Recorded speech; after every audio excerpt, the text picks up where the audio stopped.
Aspetta che si addormenti e gli ruba 16.000 euro e gioielli. Badante romena fa il colpo a casa dell'anziano che accudisce, lui intrappolato in casa. Chiama aiuto e la fa beccare. Nuovo raid nella zona industriale di Rende, la solita banda tenta un colpo ai danni di una concessionaria di auto, malviventi messi in fuga dal sistema d'allarme. Il pasticcio della Tari, tariffe gonfiate ed errori nei calcoli della tassa sui rifiuti. Il caso Catanzaro, dove il danno accertato ammonta a 32.000 euro. Un seggio per 2 in Consiglio regionale, nessuno comunica a Graziano la sua decadenza dall'Assemblea, mentre Gallo attende l'ingresso effettivo. Il sindaco Mimmo Lucano difende il sistema Riace e il turismo dell'accoglienza, dice il motore economico. Monsignor Oliva accanto ai sindaci dell'Ocride per difendere il diritto alla salute, sulla sanità, dice il vescovo, non dividetevi. Inaugurato a Badolato l'Albero della Vita, monumento per ricordare le vittime della statale 106. Scoperti nel Mar Tirreno 7 nuovi vulcani sommersi, insieme a quelli già noti, formano una catena lunga 90 km. Buonasera dalla redazione del TG10, avete sentito ennesimo colpo ai danni di un anziano, questa volta è successo a Luzzi, una badante ha atteso che lui si addormentasse e poi ha sottratto ben 16.000 euro dalla sua cassaforte. Fortunatamente l'anziano ha avuto la prontezza e i riflessi di chiamare aiuto e la donna è stata beccata subito dopo, sentiamo.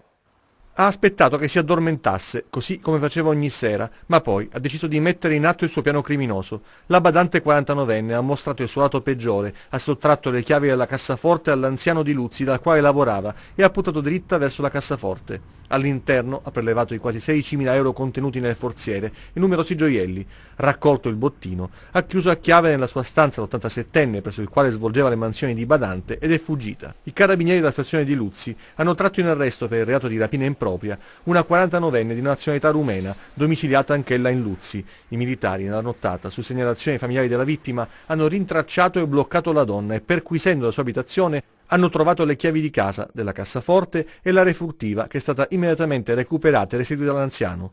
L'arrestata, al termine delle formalità di rito, è stata trattenuta presso la Camera di Sicurezza della Compagnia Carabinieri di Rende, in attesa del rito direttissimo.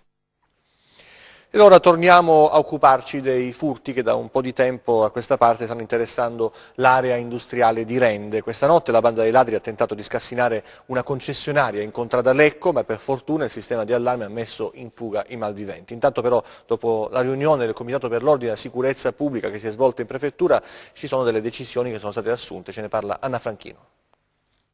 Ancora un tentato furto nella zona industriale di Rende, questa volta sventato dal sistema di allarme che ha messo in fuga i malviventi. Nel mirino una concessionaria di Contradalecco e l'ultimo in ordine di tempo, nonostante la serie di incontri prima in comune e poi in prefettura per discutere degli aspetti tecnici relativi alle possibili soluzioni tecnologiche adottabili per il controllo del territorio. Dalla riunione in prefettura è emerso che purtroppo le forze dell'ordine non riescono a presidiare in modo adeguato la zona perché è una zona molto vasta e molto grande. Lo ricordiamo che l'area industriale di Rende è l'area industriale più grande della Calabria, accoglie circa 300 aziende, quindi ci vorrebbe un numero così elevato di pattuglie che sarebbe impossibile anche immaginarle. E noi abbiamo pensato di formulare una proposta in prefettura che riguarda un'implementazione del sistema di videosorveglianza, in particolare di installare delle ulteriori telecamere che possano riprendere i luoghi pubblici, cioè le strade.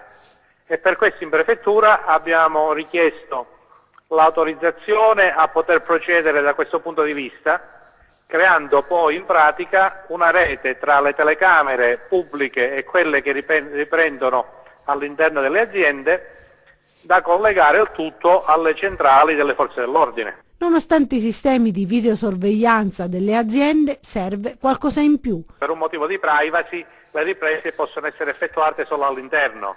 Questo non consente, dopo aver ripreso i ladri all'interno dell'azienda, di capire quando vanno via, con quali mezzi si spostano, magari di riprendere una targa e capire in che direzione vanno i ladri e la refurtiva. Invece, riprendendo anche le strade, è possibile monitorare chi entra e chi esce dall'area industriale. Inutile nasconderlo, i numerosi furti destano preoccupazioni e allarmismo fra gli imprenditori che quotidianamente operano sul territorio. Non siamo tranquilli per niente, anche se l'entità dei furti è quasi sempre modesta. Nei casi in cui si tende il furto più consistente spesso per fortuna non riescono, come nei casi delle concessionarie, perché i sistemi di allarme sono magari più efficienti di quelli delle altre aziende.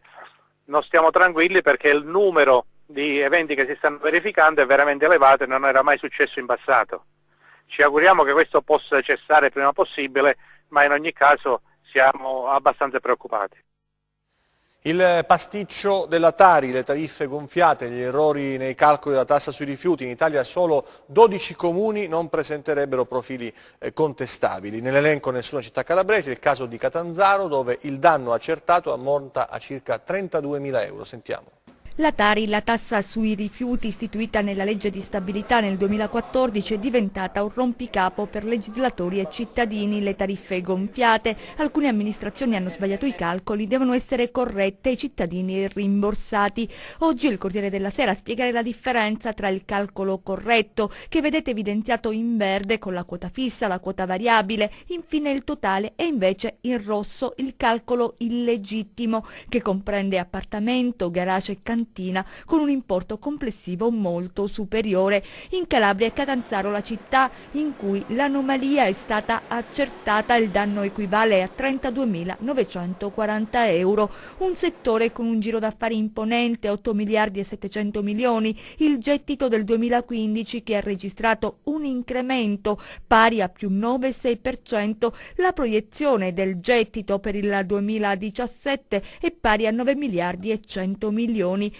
10.000 le società controllate dagli enti locali che forniscono servizi pubblici, tra cui la raccolta dei rifiuti, 3 milioni di tonnellate, la contrazione degli ultimi 7 anni della produzione di rifiuti. Dai grandi capoluoghi ai piccoli comuni davvero pochi sono in regola, solo 12 in Italia non presenterebbero profili contestabili. Si tratta di Aosta, Torino, Venezia, Trieste, Bologna, Firenze, Perugia, Roma, Campobasso e Palermo.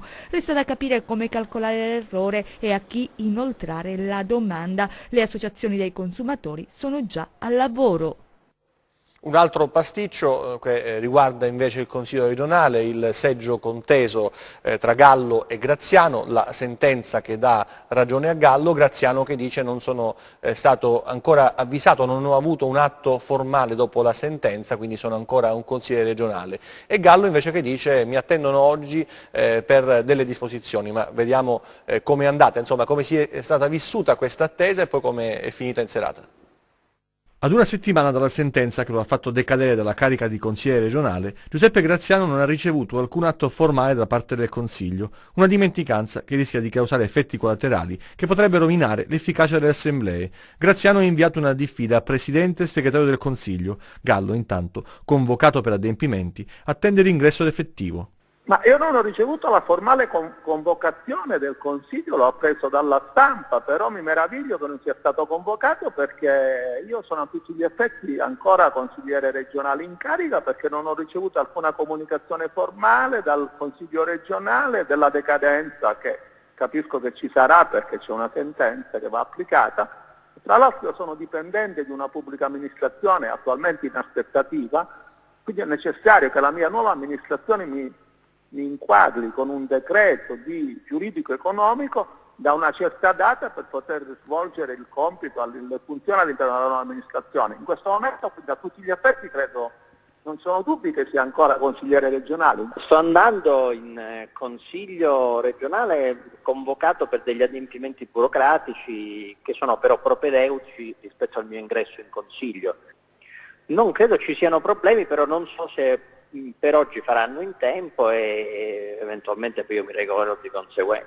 Ho capito che c'è in preparazione ignoranza, perché purtroppo quando le persone sono assunte senza concorso e senza formazione i risultati sono questi. Non vado in consiglio, ne sono un uomo delle istituzioni rispetto alle istituzioni, però è evidente che c'è un aspetto formale che oggi non è stato compiuto. Secondo me la seduta del Consiglio regionale non è valida, in quanto c'è un Consiglio regionale in meno convocato, perché non sono stato convocato né io e né l'altro che dovrebbe subentrarmi, quindi non è come fa a votare il Consiglio senza aver convocato in pieno l'Assemblea. E invece il Consiglio regionale ha deciso di dare il via ad oggi a Gianluca Gallo, perché si è insediato oggi nella seduta dell'Assemblea del Consiglio regionale Gallo, che subentra appunto al collega Graziano in seguito alla sentenza della Corte di Appello di Catanzaro. Con 6.527 voti alle ultime consultazioni regionali è il primo dei non eletti nella lista della Casa delle Libertà, circoscrizione Nord Cosenza. La seconda legislatura, in quella precedente è stato dapprima Presidente del Comitato regionale di controllo contabile e successivamente Presidente della quarta commissione assetto e utilizzazione del territorio, protezione dell'ambiente. Gianluca Gallo ha aderito al gruppo della Casa delle Libertà. Parliamo invece di Mimmo Lucano, che parla di turismo dell'accoglienza come motore economico di Riace. Il sindaco racconta e spiega come trasformare i progetti in occupazione e difende soprattutto il suo operato. 1.500 abitanti, di cui 600 immigrati provenienti da 20 paesi diversi, un'esperienza cominciata con il primo sbarco nel 1998 sulla stessa spiaggia, in cui furono ritrovati i famosi bronzi che in questo paese della Locride non hanno portato ricchezza. Qui lo sviluppo è determinato dal turismo dell'accoglienza, il modello Riace che il sindaco Mimmo Lucano ha raccontato in un incontro a Cosenza. Abbiamo costruito un asilo nido multietnico. Se non ci sono i bambini per i bambini da 3 mesi a 36 mesi, però lavorano 15 ragazzi di Riace. Questo è un finanziamento che ci ha dato il Ministero degli Interni, ma grazie a un processo dell'accoglienza attivo su un territorio come Riace. Poi abbiamo costruito una fattoria didattica, case per il turismo dell'accoglienza. Abbiamo fatto almeno 15 laboratori di artigianato etnico dove lavora una persona di Riace e uno o una rifugiata. Il primo cittadino che nella vita fa il tecnico di laboratorio punta l'indice contro i progetti senza continuità e difende il lavoro svolto. Il paradosso qual è? Che Riace è sotto inchiesta, perché con 35 euro dimostra di fare 3 volte in più. Tutta l'Italia, lo dico non per denigrare le altre attività, che ci saranno anche delle progettazioni che sono dei comuni che hanno questa visione, diciamo, sociale del fenomeno dell'immigrazione, faranno anche bene, però la maggior parte sono progetti che si occupano dell'ordinario. In Calabria negli ultimi 20 anni circa 750 persone hanno perso la vita sulla statale 106, a Badolato, centro del Catanzarese, un monumento per ricordare le vittime della strada. Un monumento dedicato a tutti coloro che hanno perso la vita sulla statale 106. Ecco l'Albero della Vita, opera realizzata grazie alla donazione del 5 per 1000 ottenuta dall'associazione Basta Vittime sulla 106 e collocata nella piazza principale di Badolato. Dal 1957 ad oggi sono 32 le vittime della strada del solo paese del Catanzarese, mentre in Calabria negli ultimi 20 anni circa 750 persone hanno perso la vita sull'asfalto di quella che è tristemente nota come la strada della morte. È il ricordo di tutti coloro i quali hanno perso la vita sulla strada 106 in Calabria, e quindi è semplicemente questo, e deve rappresentare poi l'impegno di ciascuno di noi affinché quello che è accaduto a loro non accada a altri. Alla cerimonia hanno partecipato i familiari delle vittime e i sindaci del comprensorio. L'Albero della Vita è stato benedetto dal vescovo di Catanzaro Squillace, Monsignor Vincenzo Bertolone, un ricordo di tutte le vittime della strada, ma anche occasione per chiedere con forza l'ammodernamento e la messa in sicurezza della 106. Vogliamo rappresentare anche la pericolosità che c'è sulla 106, specialmente in questo tratto di strada che va da Davoli fino a Guardavalle, che non è stata mai messa in sicurezza. La prima vittima che abbiamo avuto qua a Badolato è stata nel 1957 e guarda caso era un mio parente. La strada da quella data ad oggi è sempre la stessa, quindi vogliamo lanciare un messaggio a tutte le istituzioni affinché provvedano almeno alla messa in sicurezza di questa strada. 106 che è tutta da rifare. Volevano impedire alla parte offesa in un processo di andare a testimoniare, per questo hanno fatto saltare in aria l'auto di un parente della donna. Con questa accusa 3 persone sono state arrestate a Gioia Tauro. Vediamo.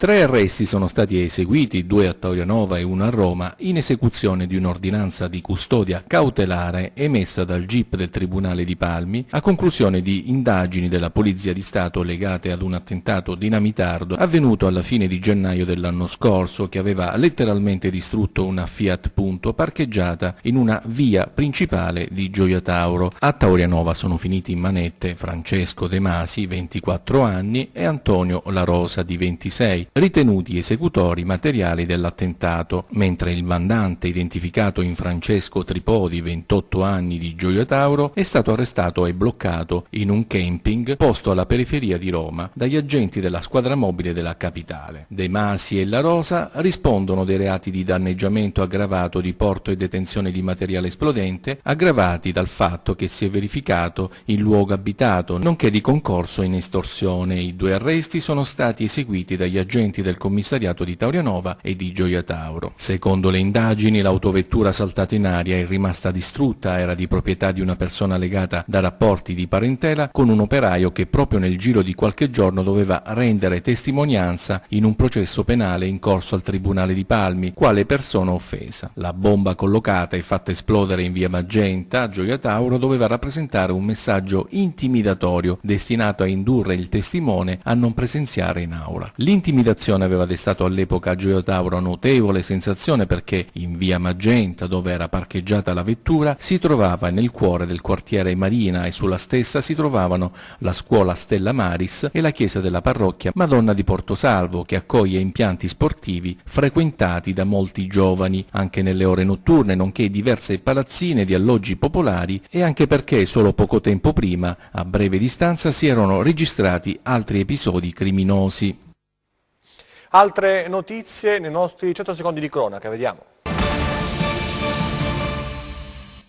Una truffa perpetrata ai danni di un correntista all'ufficio postale di Spezzano Albanese in provincia di Cosenza. All'Ignaro si è ritrovato il conto corrente letteralmente prosciugato. La denuncia è immediata ai carabinieri, che hanno avviato le indagini alla ricerca del responsabile della truffa. L'ammanco è di circa 120.000 euro. Secondo le prime indagini il denaro sarebbe stato rubato attraverso un meccanismo truffaldino semplice. Una persona si sarebbe presentata all'ufficio postale e, utilizzando un documento di identità falso, avrebbe chiesto di prelevare tutto quello che aveva sul conto corrente.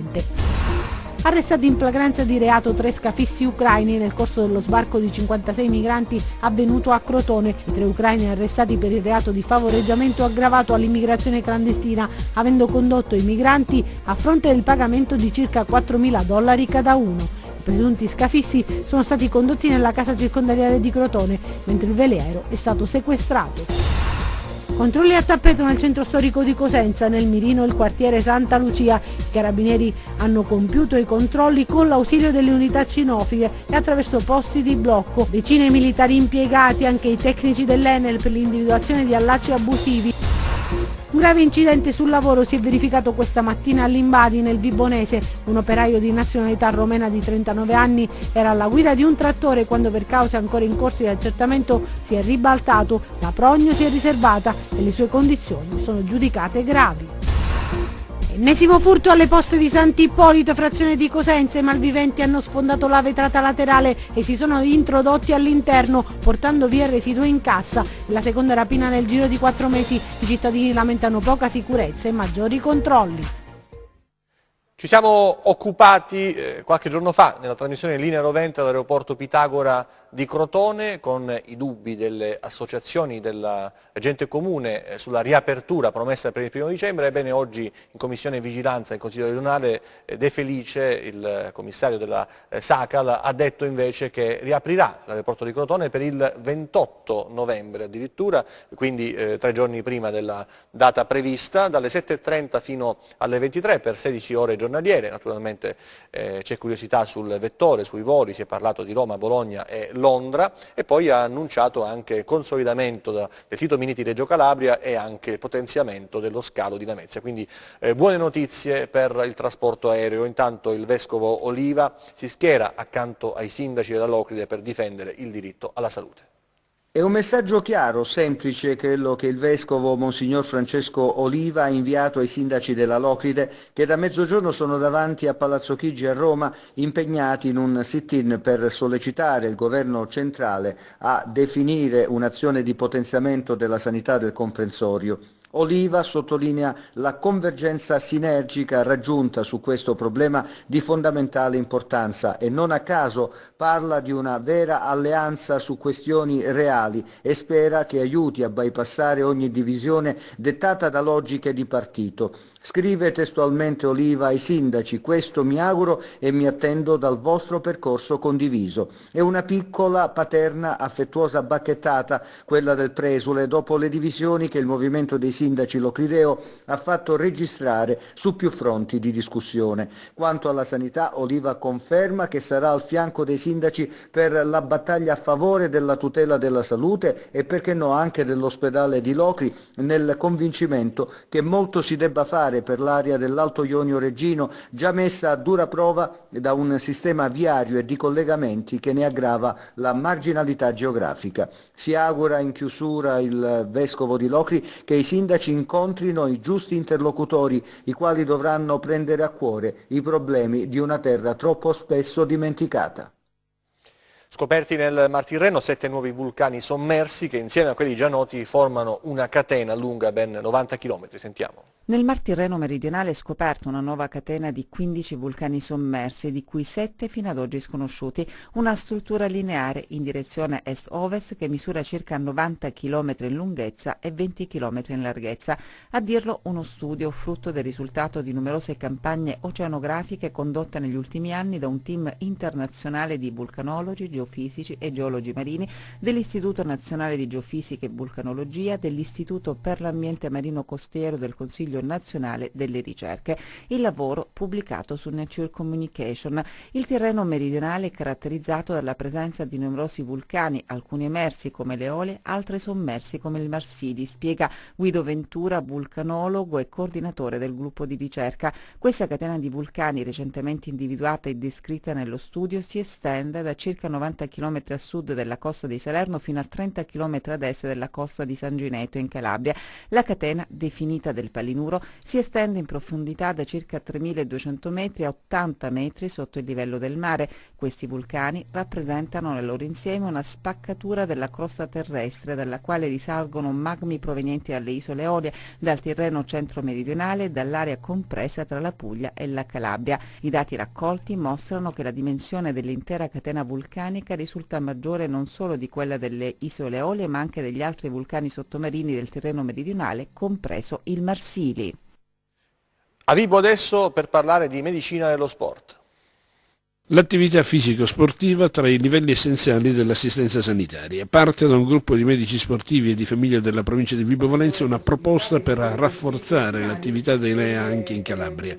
L'idea è stata presentata ufficialmente nel corso di un incontro medico-scientifico svoltosi presso gli studi New Delta di Pizzo. Questo convegno non ha soltanto lo scopo dell'aggiornamento scientifico per i medici, ma l'Istituto Delta, in collaborazione con la medicina dello sport, fa una proposta innovativa in questo campo, cioè l'immissione dell'attività fisica nei LEA, che sono i livelli essenziali di assistenza, cioè il minimo che una regione deve garantire al cittadino. Si parla molto di stile di vita, alimentazione, prevenzione, vaccinazioni, l'attività fisica non è prevista. Noi vogliamo provocare in questo senso il Ministero affinché l'attività fisica sia inserita nei LEA come elemento basilare per la salute del cittadino. Tutto questo perché oggi l'attività fisica, la pratica di uno sport, viene scientificamente considerata la stregua di un farmaco. L'attività fisica oggi è considerata un farmaco, cioè un presidio terapeutico che è importantissimo per prevenire le malattie e altrettanto importantissimo come azione terapeutica nel rispetto di diverse forme patologiche. Bisogna sensibilizzare tutta la popolazione e la classe medica in particolare nei confronti di questo metodo, qual è l'attività sportiva, l'attività motoria, per poter conservare la propria salute. La città di Cosenza ha conferito nel corso del Consiglio Comunale la cittadinanza onoraria a 3 importanti figure. Il Consiglio Comunale di Cosenza ha conferito la cittadinanza onoraria al questore Alfredo Anzalone, al prefetto Raffaele Cannizzaro e al colonnello dei Carabinieri Francesco Ferace. 3 uomini che durante la loro permanenza a Cosenza hanno svolto le rispettive funzioni con impegno sinergico in difesa del bene comune, ma anche con grande spirito di condivisione e integrazione con tutta la comunità. Io ho vissuto questa città credendo o pensando di farne parte, adesso viene anche consacrata quella che poteva essere un'impressione. Ne sono felice perché sono consapevole di aver, come dire, da solo e come squadra messo tutto l'impegno possibile perché le cose potessero in qualche modo funzionare. Io nella mia esperienza non ho ancora trovato una capacità di dialogo e di comprensione a livello personale e a livello istituzionale così intensa, così come l'ho trovata in questa città, con tutti i livelli istituzionali. È stata un'esperienza davvero esaltante. A Cosenza ho lasciato persone care che ritrovo. Sono felice di questo riconoscimento che mi legittima a venire con una consapevolezza maggiore da oggi in poi in questa città. Oggi abbiamo tributato questo riconoscimento che è un riconoscimento della città di Cosenza a queste persone che fanno parte della nostra comunità. C'era un generale ateniese, Nietzsche, che diceva la città siamo noi. La città in realtà è una comunità intensa, diciamo, di rapporti umani dove le persone si ritrovano e di cui fanno parte e si sentono legati al territorio. Ethos per i greci era legame, appartenenza. Io credo che questo sia anche dipendente, diciamo, dalla nascita in un luogo, in una città. Nel caso di Cannizzaro c'è stata, diciamo, questa sorta di riconoscimento della comunità anche in una figura dello Stato così importante che è stata vista, diciamo, come una figura che ha lavorato bene per la città di Cosenza. Alla cerimonia di conferimento della cittadinanza onoraria hanno partecipato le diverse autorità civili, religiose e militari, tra cui l'arcivescovo emerito Salvatore Nunnari, il procuratore della Repubblica di Cosenza Mario Spagnuolo e il prefetto Gianfranco Tomao. Prossimo servizio dedicato invece alla mostra d'arte di Francesco Senise, che è visitabile nel chiostro di San Domenico a Cosenza fino al prossimo 25 novembre.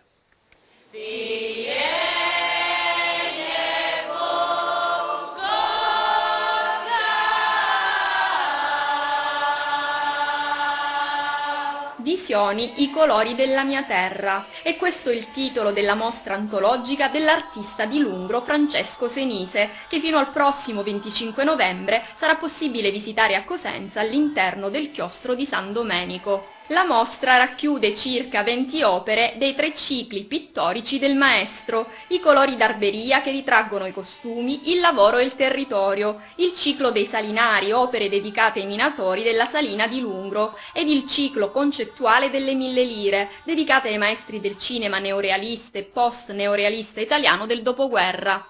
Il percorso artistico e creativo dal sapore classico del maestro Senise è legato profondamente ai colori e alle percezioni della sua terra, della sua storia e delle sue tradizioni. In tema con la mostra, la serata inaugurale è stata allietata da canti e balli della tradizione Arbresh e dall'esposizione di antichi costumi di gala.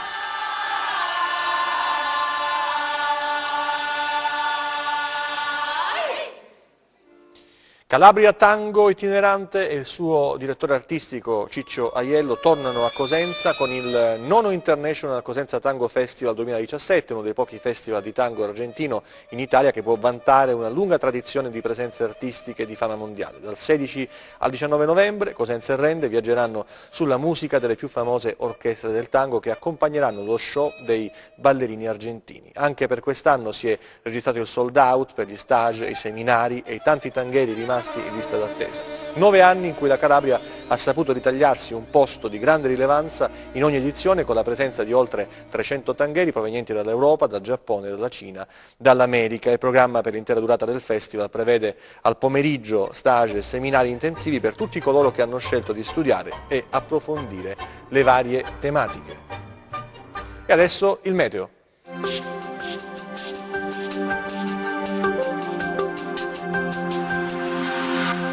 Ben ritrovati da meteoincalabria.it. Il vortice depressionario che sta distribuendo maltempo sul Mediterraneo centrale tende ad isolarsi dal flusso di aria fredda di origine artica. La sua azione continuerà in ogni caso ad apportare maltempo sulla nostra regione, almeno per le prossime 24 ore. in particolare sui versanti ionici. Ma passiamo alle previsioni in dettaglio. Domani nuvolosità variabile ovunque con ampie schiarite sui versanti tirrenici ed addensamenti più consistenti sui settori ionici. Sempre sui versanti ionici sono previste ancora possibili piogge. Non si escludono anche locali e deboli nevicate sulle cime più alte dei rilievi principali, sopra i 1600 metri. Temperatura stazionaria. Passiamo ora ai mari e venti. Domani ventilazione debole ovunque di direzione variabile, con mare generalmente poco mosso, sia il Tirreno che lo Ionio. Prima di salutarci vi ricordo come sempre il nostro sito web www.meteoincalabria.it e la nostra pagina Facebook Meteo in Calabria. Per oggi è tutto, grazie per la cortese attenzione, appuntamento a domani. TG che finisce qui, ci vediamo nelle prossime edizioni, grazie per la vostra attenzione, buona serata.